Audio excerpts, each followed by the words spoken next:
प्रसन्न कर लिए। जब माँ कामाख्या मैया उनके ऊपर प्रसन्न हो गई, कामाक्षी देवी, तो कहने लगी, ए पुत्र वरदान मांगो, मैं देने के लिए तैयार हूँ।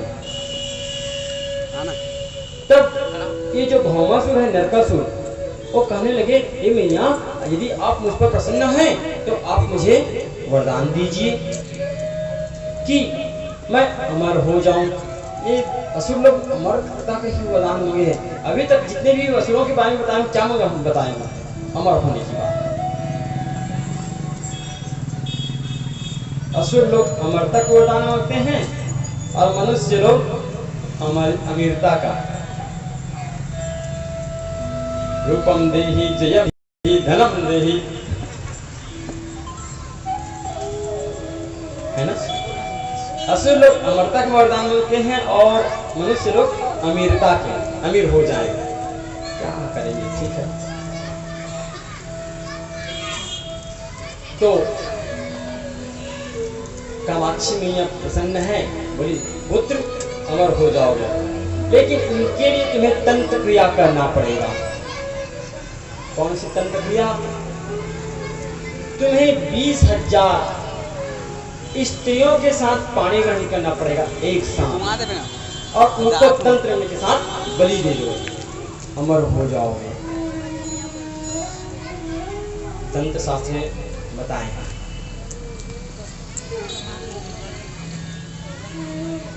इस कारण से भौमासुर क्या करते हैं, जहां भी राजकन्या मिलती उनको वो अपहरण करके ले आते हैं, या उनको एक पिताजी को हरा करके वो ले आते और उन कन्याओं को कारागार में डाल देते हैं।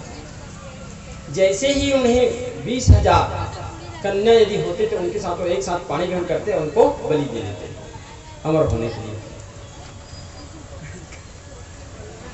एक बात।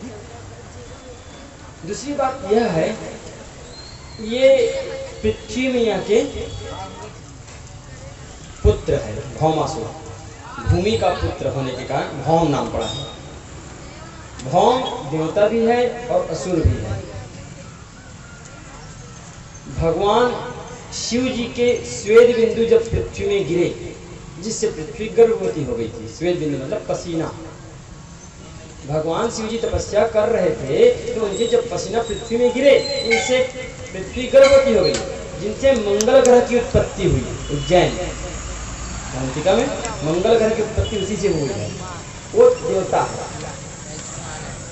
और ये जो भौमासुर नरकासुर जो बता रहा हूँ, ये भगवान नारायण जी के ही पुत्र हैं।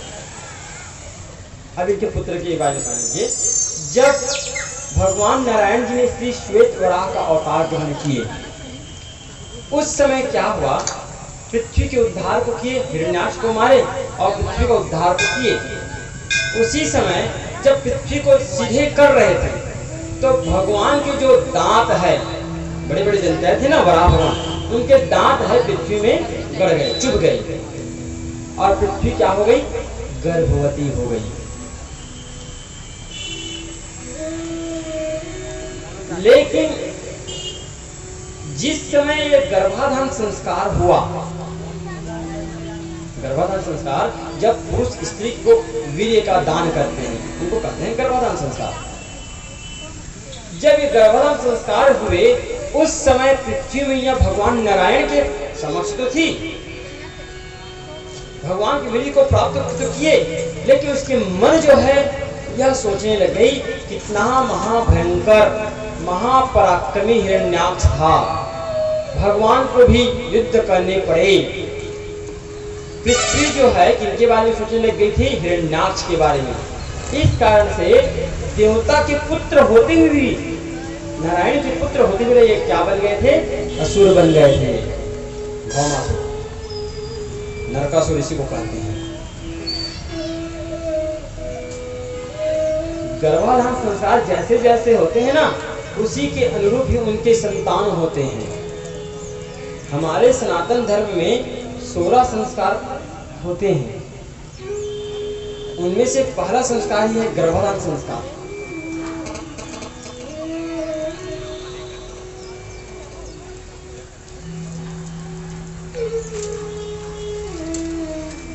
क्या करे क्या ना करे,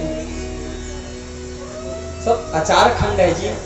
किस प्रकार से गर्भाधान संस्कार करवाया जाता है उनका नियम भी दिए हैं कि भगवान नारायण जी की पूजा करना चाहिए, पुरुष को सुंदर पान खाना चाहिए, सुंदर फूलों की सेज में शयन करना चाहिए, स्त्रियों के साथ भगवान के आयुधों को याद करें, भगवान को याद करें, भगवान के कीर्तन को करते हुए गर्भाधान संस्कार किया जाता है।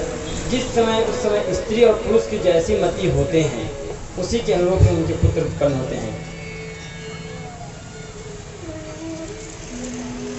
और इसमें किसी का दोष नहीं है ना कि मेरा पुत्र मुझे परेशान करता है, कि मेरे जैसे जैसे उनका मति रहते हैं उसी के अनुरूप ही उनके पुत्र उत्पन्न होते हैं गर्भाधान संस्कार से।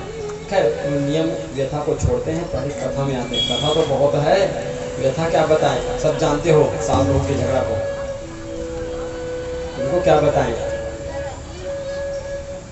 कथा सुनने के आए हैं, कथा ही बताते हैं। कहीं बात नहीं, अभी तक व्यथा बताए होंगे ना, नहीं बताए सास बहू झगड़ा ना, समझ नहीं बताए कि काखर चुगली करोगे,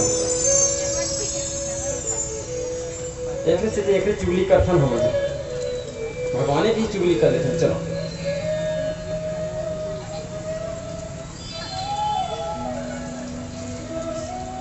तो ये पृथ्वी मैया को भी प्रसन्न कर लिए, कौन? नरकासुर। और पृथ्वी मैया से कहने लगे, ए माता आप मुझे कोई अच्छा सा वरदान दो। तो पृथ्वी मैया कहने लगी कि पुत्र मैं तुम्हें वरदान देती हूं कि जब तक से मैं न कहूं तू मर जा करके, तब तक से तू मरेगा ही नहीं। क्योंकि मां कभी भी अपने पुत्र को मर जा नहीं कहते, है ना। वो दिन बताया जाकर मुर्दा निकले से नहीं बोला, मां कभी भी अपने पुत्र को ऐसा नहीं बोलता मर जा।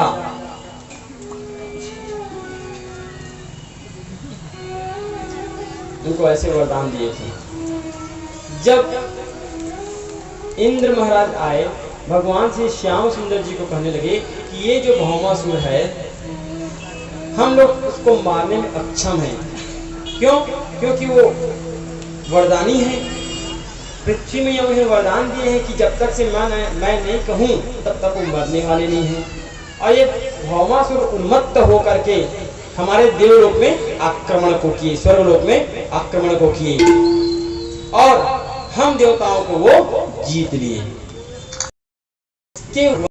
उन्होंने जो मेरी माँ है अदिति, देव माता कौन है?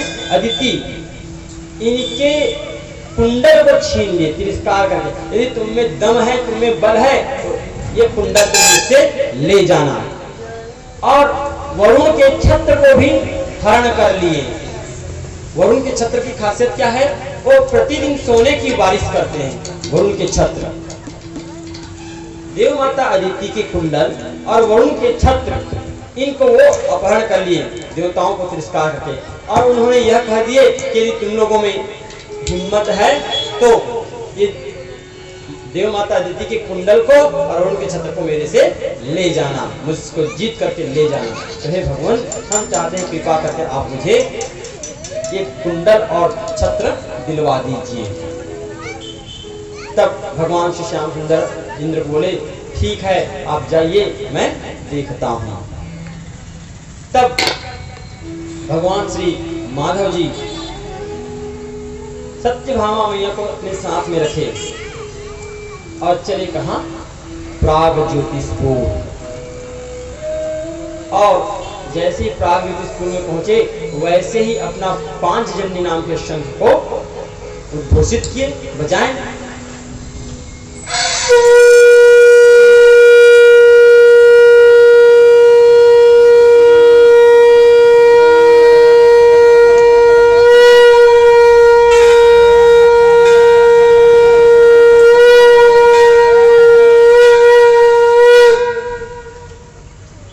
जब जब भगवान श्रीमन नारायण जी के पांचजन्य नाम के जो शंख बजते हैं, तब तब धर्म की स्थापना होती है, अधर्म परास्त होते हैं। कभी भी भगवान बजाए हैं तो धर्म की स्थापना के लिए भगवान बजाते हैं पांचजन्य नाम के शंख। आज भगवान जो है प्राग ज्योतिषपुर पहुंचे और वहां पर पांचजन्य नाम के शंख को उद्घोषित किए, बजाए। उस शंख की ध्वनि से संपूर्ण प्राग ज्योतिषपुर कंपित होने लग गए, हिलने लग गए। तब इसी नरकासुर का जो सेनापति है, मूल नाम के दैत्य, ये दैत्य जो है, इनके 5 सिर थे। कितना? 5 सिर। ये दैत्य निद्रा में सोए हुए थे तो वो जग गए और वो आए और भगवान से युद्ध करना प्रारंभ कर दिए। देखते ही देखते भगवान उनसे युद्ध किए और सुदर्शन चक्र को प्रकट किए और उनके 5 सिरों को सर से अलग कर दिया, धड़ से अलग कर दिए।